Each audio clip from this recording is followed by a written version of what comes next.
Well, hello everybody, and welcome back to G Bear's Off-Grid Ways, a homestead in the desert. And I had a change of plans today. I started off working on the stuff I need to set up my neighbor's solar system. And then I got to thinking, I better, since I checked the generator, I better check all of the fluids on the van and that stuff. And I got to get going, and I started seeing some things that weren't right. So last night, because I had noticed that there was mouse droppings on the front seat here and on the floor, and I set a trap there, which didn't do a damn bit of good.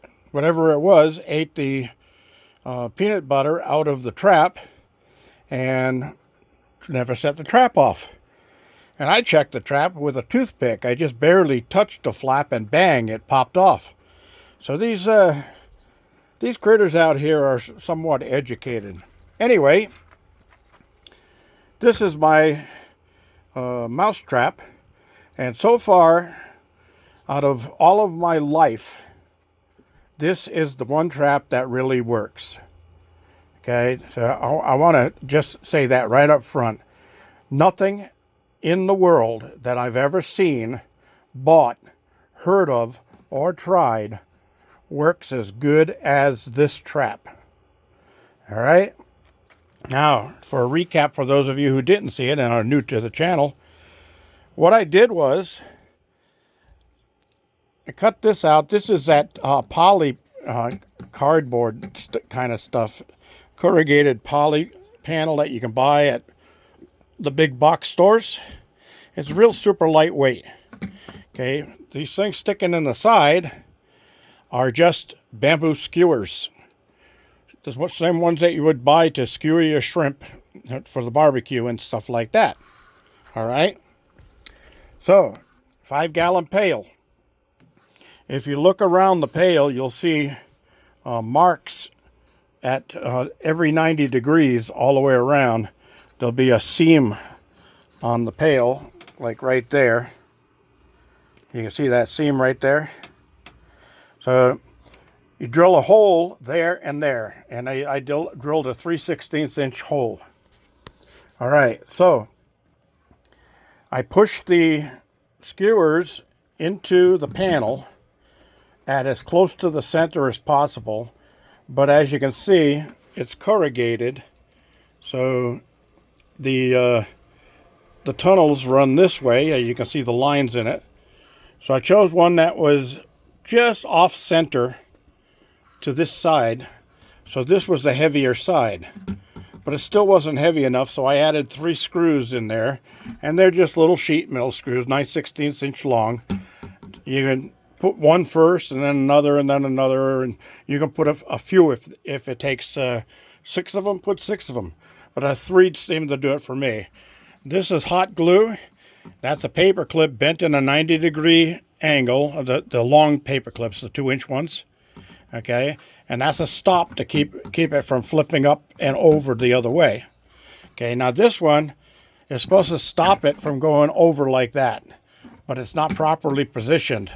So I will be working on bending this over to this point so that when it goes up, it hits right there, right about that point there on the tilt, and pops back down. Because every time I've caught a mouse in this, the thing has been, let me see if I can get it up there. The thing has been in that position when I get to it in the morning. So if a second mouse came, I couldn't catch him. I want to catch more than one, so I want it to bounce back. All right, now, they always say, if you have one mouse, you have more. And I thought I had gotten them all out of the van, but then I started noticing signs of things like chewed paper and that stuff around on the floor, and I said, oh, there's another one in here. So sure enough, I got another one last night in this trap. Worked like a charm. I will be correcting this and leaving it set for another night to see if I catch anything else in it. Works really, really well. I can't say that enough. This is the only one I've ever seen that really works. I tried the one with the pipe in the center that rotates. Didn't work. Apparently they just hang on to the rim, stretch across with their feet, eat whatever's in the center of the thing, and they never step on the roller, so they never spin off and fall in the water. Now, water in the bottom of this serves two purposes. It acts as a counterweight to keep the unit from blowing over and releasing your catch. And second of all, it's kind of a silent way of sending the mouse to mouse heaven. All right, so because they're not really good swimmers, they can't swim for long periods of time, so they wear out very quickly. Now this little thing here is a step ladder. The guy that I saw that made this originally online just hung a piece of cloth like this off the side, and he just clipped it on there, and that was enough. They climbed up the cloth and got on. Now when they walk on this side, it doesn't do anything, but as soon as they cross over the center line, that's it. It doesn't take much. A penny weight at that point right there would cause this thing to tilt. All right, so I don't care how small the mouse is, you're going to get them with this strap. Trust me, that does work. Now you can see some paper on my arm here. Where's that from? Well, I pulled off the bonnet, or as they call it, the dog coop, off of the front of the van over the engine so I could get to it. And I was looking for actually a vacuum leak in here because my air conditioner won't put out air out of these vents. It only comes out of the floor or the defroster. And I read that requires a change of a vacuum canister that goes up underneath here, but on this van it's under the dash on the other side under the engine, and you got to take half the engine or half the stuff out of the top of the engine to get to it. So I was looking to see if there was just a mouse chewed vacuum hose or something to that effect, and I pulled this off. I found all of that stuck up right there, and I'll post a picture. It was right up inside of there. I'll post a picture of that right about here so you can see that. But that's what all the stuff that was in there. They even brought up mechanics rags and stuff. Jeez. And remember, I tried the trick with the pine sol soaked cotton balls. That's supposed to be really good for keeping mice away. Didn't work. They hauled those up there too. So this is what was up in there. Toothpicks, paper, cloths, masks, and whatever the heck this is. Anybody know what this is? It's got a P on it. And I've never brought anything like that into my van that I would have eaten. So I don't know where it got that and how it got back into the van. So anyway, I also noticed that the connector for this switch right here, which controls my air conditioner vents and all of that, has a couple of chewed wires on it. So I'm going to repair those, and I've got the Flex Seal over there, the black Flex Seal, so that I can coat the repaired wires so that they're waterproof, just in case. They're actually on the inside of the van, but just to make sure. So anyway, that's what's going on. So that's why I was finding everything over in this corner right here, because apparently that little critter was using this as a step ladder to get up under the dashboard and get to its nest up here.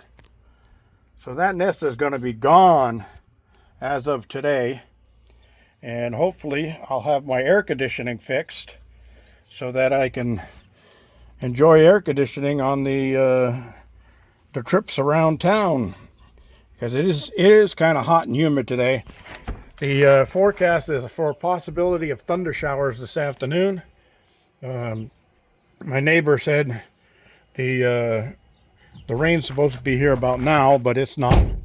But anyway, for you, Ken, I may sue. Anyway, while I had this up, I cleaned off my battery terminals, which were full of stuff. You can see it all over the place. I'll be washing all of this down too. But yeah, baking soda and water and a stiff bristled brush, and got most of it cleaned up. And I'm going to get some more baking soda and water and get it to foam one more time. I'll bring my air compressor over and I'll put a face shield on and protective gear, and I'll spray that off and get that all cleaned up. So I'm going to check the oil, check the fluids. I know I need windshield washer fluid, so I'm going to get some of that in.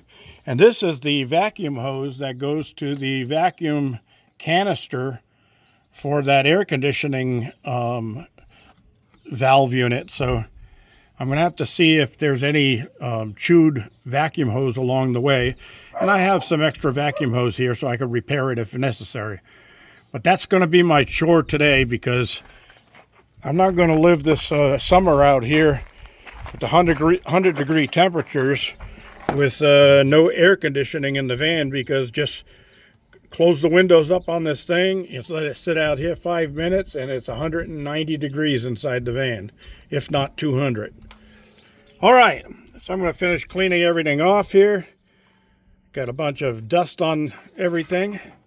I'll get my pressure washer out and give this a nice clean down. And at the same time, I always like to, with the pressure washer, I like to clean out the radiator fins.